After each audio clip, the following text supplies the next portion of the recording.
So இந்த சம்ல நமக்கு மூலங்களாக கொண்ட, ஸோ மூலங்கள்னா நம்ம ஏற்கனவே பார்த்துருக்கோம், ஆல்ஃபா பீட்டா, இதுதான் நமக்கு என்னது மூலங்கள். இந்த மூலங்களாக கொண்ட இருபடி சமன்பாட்டை காண்க. ஸோ இருபடி சமன்பாடுனா நமக்கு என்னது எக்ஸ் ஸ்கொயர்ட் மைனஸ் மூலங்களின் கூடுதல் எக்ஸ் பிளஸ் மூலங்களின் பெருக்கல் பலன். இதுதான் நமக்கு என்னது இருபடி சமன்பாடு.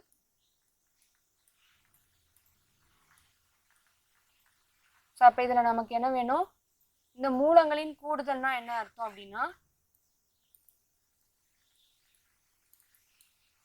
மூலங்களின் கூடுதல் equal to alpha plus beta.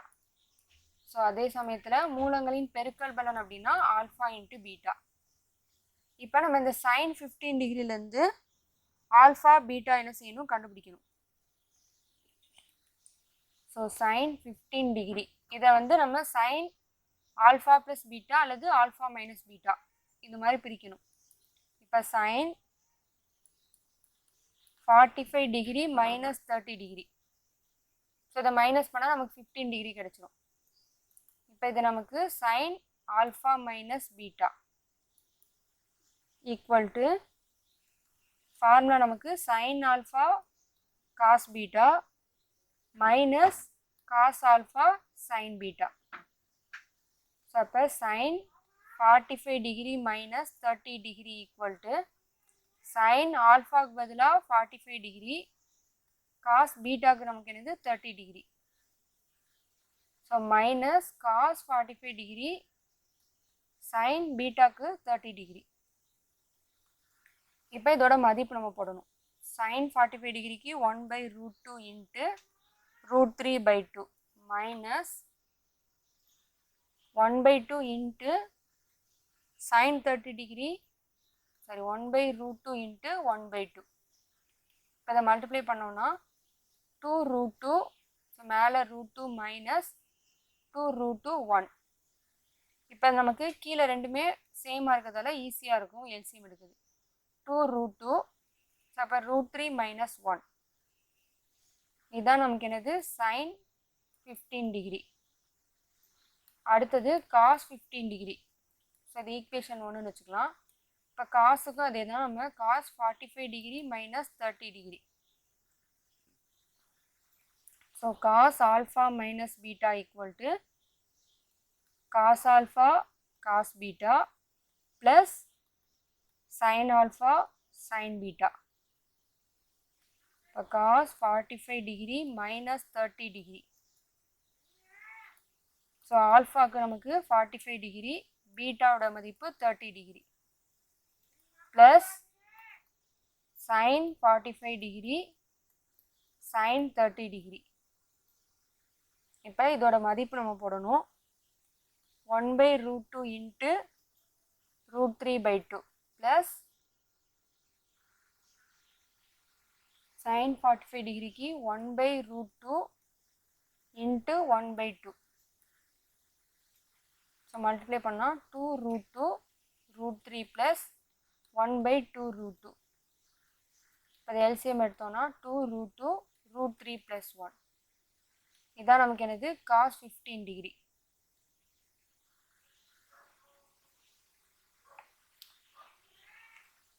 இப்போ அந்த மூலங்களின் கூடுதலுக்கு, ஏன்னா இங்கே என்ன சொன்னாங்க, ஆகியவற்றை மூலங்களாக கொண்ட, அப்போ நமக்கு சைன் 15 டிகிரி தான் என்னது ஒரு மூலம், இது ஆல்ஃபா. ஏன்னா ஆகியவற்றை மூலங்கள்னா இதை தான் மூலங்கள்னு சொல்கிறாங்க. அடுத்தது காஸ் வந்து நமக்கு மற்றொரு மூலம், இது பீட்டா. ஸோ இப்போ நம்ம மூலங்களின் கூடுதல் கண்டுபிடிக்கணும். மூலங்களின் கூடுதல் alpha plus beta equal to sine 15 degree plus cos 15 degree equal to √3 minus 1/2√2 plus √3 plus 1/2√2. இப்போ இதை எல்சிஎம் எடுத்தோம்னா 2√2 √3 minus 1 plus √3 plus 1. So plus 1 minus 1 cancel ஆகிடும். நமக்கு இங்கே 2 √3 இருக்கிறதால 2√3/2√2. ஸோ இப்போ 2 கேன்சல் ஆகிடும். அப்போ மூலங்களின் கூடுதல் alpha plus beta equal to √3/√2. அடுத்து என்ன கண்டுபிடிக்கணும்? மூலங்களின் பெருக்கல் பலன். So alpha into beta. இப்போ sin 15 degree into cos 15 degree. So √3 minus 1/2√2 into √3 plus 1/2√2. இப்போ இதில் நடுவில் இன்ட்டில் இருக்கிறதால நம்ம என்ன செய்யணும்? மல்டிப்ளை பண்ணணும்.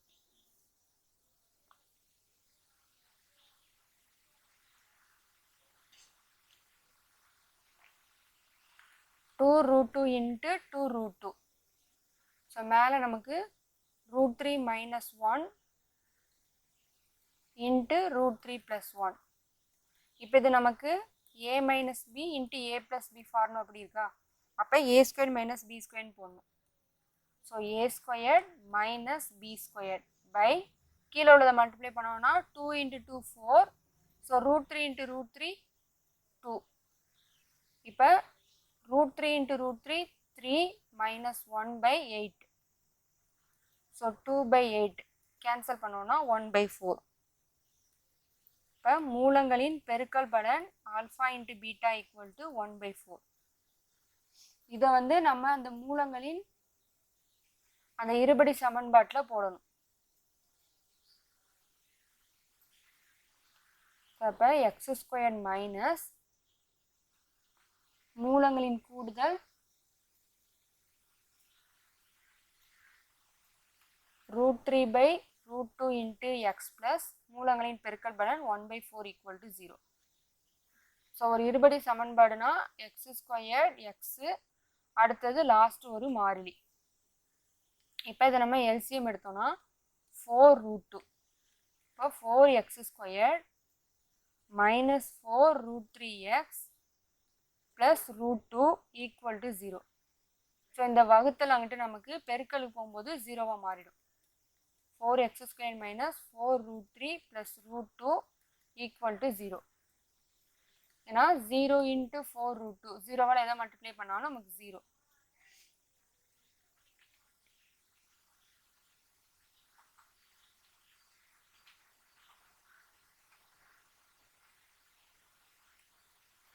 சரிங்க,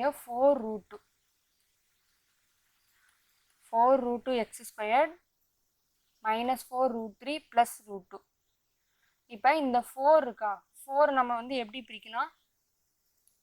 4√2x² minus 2 இன்ட்டு 2 நமக்கு என்னது 4 இன்ட்டு √3 plus √2 ஈக்குவல் டு 0. இப்போ இதில் ஒரு 2 மட்டும் எடுத்துக்கிறோம். ஒரு 2 எடுத்துட்டு அதை என்ன பண்ணணும்? 2 இன்ட்டு √2 இன்ட்டு √2ன்னு பிரிக்கணும் இந்த ஒரு 2வை. ஏன்னா √2 இன்ட்டு √2 நமக்கு அந்த 2 கிடச்சிடும். Into √3 plus √2 equal to 0. இப்போ இது எல்லாத்துலேயுமே நம்ம என்ன செய்யணும்? √2வால் வகுக்கணும். √2வால் வகுக்கணும். அப்படி இல்லாட்டி √2 என்ன செய்யலாம்? காமனாகவும் எடுத்து இந்த சைடு ரைட் சைடு கொண்டு போகும்போது நமக்கு 0வா மாறிடும். ஃபஸ்ட்டு √2வால் வகுக்கிறது பார்த்தோன்னா, ஸோ அது எல்லாத்துலேயும் நம்ம √2வால் வகுத்தோன்னா என்ன வரும்? இந்த √2 கேன்சல் ஆகிடும், இந்த √2 கேன்சல் ஆகிடும், இங்கே √2 கேன்சல் ஆகிடும். இப்போ லாஸ்ட்டாக 4x² minus 2 √2 into √3 x. So இங்கே எக்ஸ் போடணும். ஏன்னா நமக்கு என்னது? மூலங்களின் கூடுதல் எக்ஸு. ஸோ அப்போ நம்ம எக்ஸ் போட்டுகிட்டே வரணும். Plus 1 equal to 0. இப்போ √a இன்ட்டு √b நமக்கு என்னது? √ab. அதே தான் 4x² minus 2√6x plus 1 equal to 0. அல்லது 4√2x² minus 2 into √2 into √2 into X plus √2 equal to 0. இப்போ இது எல்லாத்துலேருந்து ஒரு √2வை காமனாக வெளியில் எடுத்தோன்னா 4x² minus 2 √3 into X plus √2 equal to 0. So இதுலேருந்து ஒரு ரூட் எடுத்திருக்கோம், இதில் ஒரு ரூட் எடுத்துட்டோம், இதில் ஒரு ரூட் காமனாக வெளியில் எடுத்தாச்சு. இப்போ -2 √2 into √3 into X plus 1 equal to 0 இருக்கும். இப்போ இந்த பெருக்கல் √2 நமக்கு இங்கிட்டு வகுத்தலுக்கு வரும்போது 0வால் எதை வகுத்தாலும் நமக்கு வந்து 0வாக மாறிடும். இப்போ 4x² -2 √6x plus 1 equal to 0. So அப்படி √2வை காமனாக வெளியில் எடுக்கலாம், அல்லது √2வால் நமக்கு என்ன செஞ்சுக்கலாம், இந்த 3 இதே நம்ம √2வால் வகுத்தாலும் ஆன்சர் வந்து சேமாக தான் வரும்.